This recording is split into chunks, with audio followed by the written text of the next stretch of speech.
Erick Thohir ajak kita lawan pada last year saya ingat, tapi kita ni takkan sama dengan Indonesia. Mereka punya banyak pemain warisan yang boleh mereka pilih. Kita tengok kesesuaian lah masa dan juga ketika tu kedua-dua pasukan. Malaysia takut tandang ke Indonesia. Belum mulai aja udah panas duluan nih. Dengan Filipina pun kita tak lepas, apatah lagi Indonesia yang mempunyai player yang lebih padu. Hai, tak tahu nak cakap apalah. Kami yakin mereka akan membuat malu negara ini lagi. Pundit Malaysia takut tim U23 kalah lagi dari Indonesia di laga AFF minggu besok. Fans sepak bola Malaysia ni berkomentar seakan-akan mereka ni kayak takut. Nah, ngapa pula takut? Bukannya kata kamu Malaysia ni lebih hebat dari Indonesia? Ngapa sekarang komenan kalian kok kayak nindar, tak pengen dan ketemu dengan Indonesia? Kuala Lumpur. Ketakutan dan pesimisme mulai menyelimuti jagat sepak bola Malaysia setelah timnas U23 mereka secara mengejutkan tumbang dari Filipina dengan skor 0-2 dalam laga pembuka mereka di ajang AFF U23 Championship 2025. Kekalahan memalukan itu tak hanya menggerus kepercayaan diri skuad muda Harimau Malaya, tetapi juga menyalakan alarm bahaya menjelang duel klasik melawan rival bebuyutan mereka, Indonesia, yang dijadwalkan berlangsung minggu mendatang. Suasana semakin mencekam ketika para pengamat sepak bola ternama Malaysia secara terbuka menyatakan pesimisme mereka akan peluang tim muda negaranya untuk membendung laju mengerikan Indonesia. Salah satu pernyataan paling mengejutkan datang dari pundit kawakan asal Selangor, Zamir Shah, yang dalam tayangan langsung di stasiun televisi TV1 menyebut, "Kami yakin mereka akan membuat malu negara ini lagi." Zamir, yang dikenal vokal dalam menilai performa tim nasional, menyebut kekalahan atas Filipina sebagai bukti betapa buruknya persiapan dan mentalitas pemain muda Malaysia. Kalau melawan Filipina saja bisa kalah 2-0, bagaimana mereka bisa berani percaya diri menghadapi Indonesia yang baru saja mencetak 8 gol ke gawang Brunei dan menaklukkan Filipina dengan permainan dominan, ujar Zamir dengan nada getir. Kekalahan dari Filipina, awal mimpi buruk. Laga perdana Malaysia melawan Filipina yang digelar di Stadion Patriot Candrabaga, Bekasi, berakhir dengan hasil di luar dugaan. Tim U23 Malaysia tampil lesu dan tidak terorganisir. Kelemahan di lini belakang dan ketidakmampuan lini tengah dalam membangun serangan membuat tim lawan dengan mudah mengontrol permainan. Ini bukan tentang kalah dan menang, tapi bagaimana mereka kalah. Tidak ada semangat, tidak ada identitas permainan.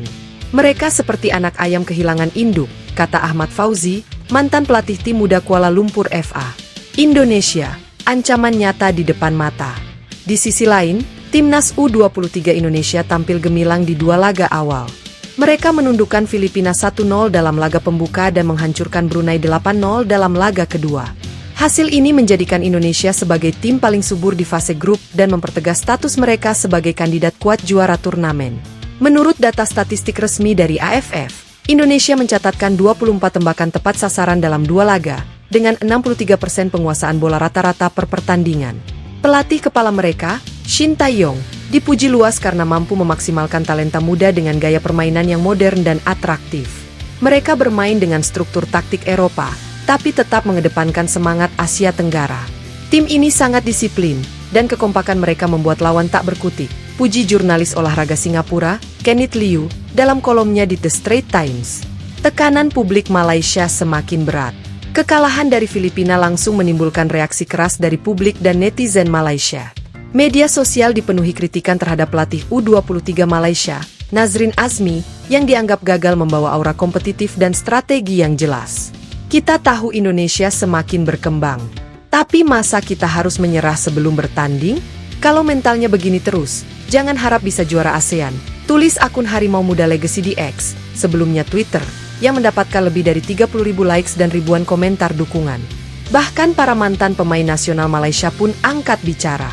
Safe Sali, mantan striker legendaris Harimau Malaya, mengatakan bahwa dirinya khawatir akan masa depan sepak bola negeri jiran jika generasi muda seperti sekarang terus tampil di bawah standar.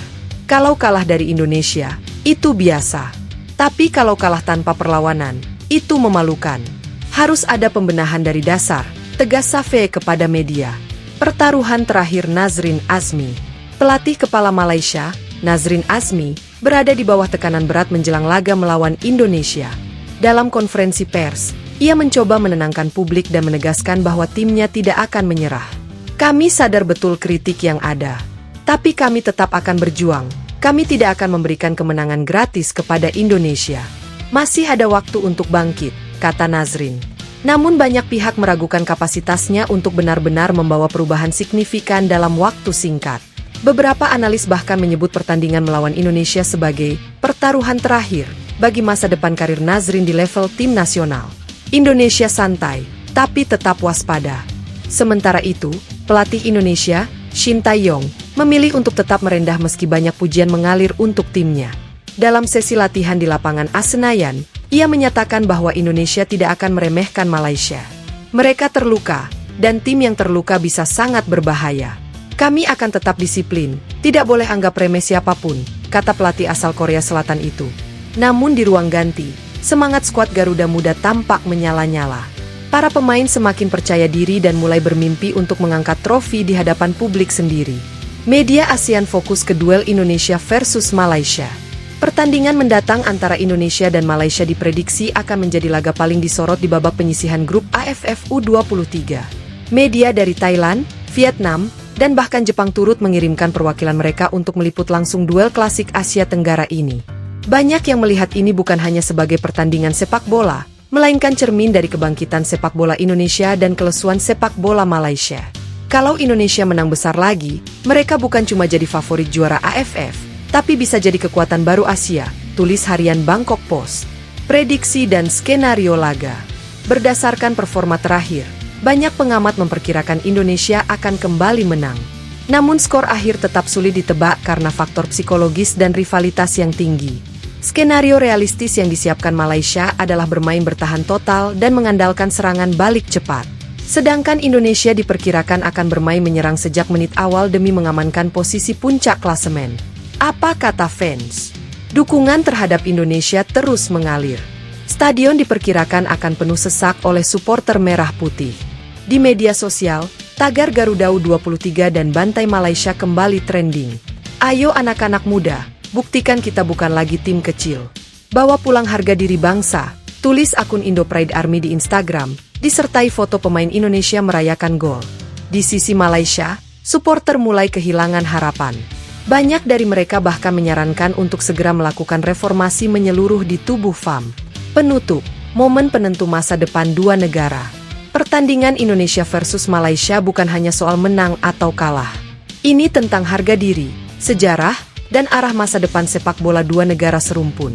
Jika Malaysia kalah telak lagi, tekanan terhadap federasi mereka akan mencapai titik didih. Sebaliknya, kemenangan bagi Indonesia akan mempertegas posisi mereka sebagai kekuatan baru Asia Tenggara.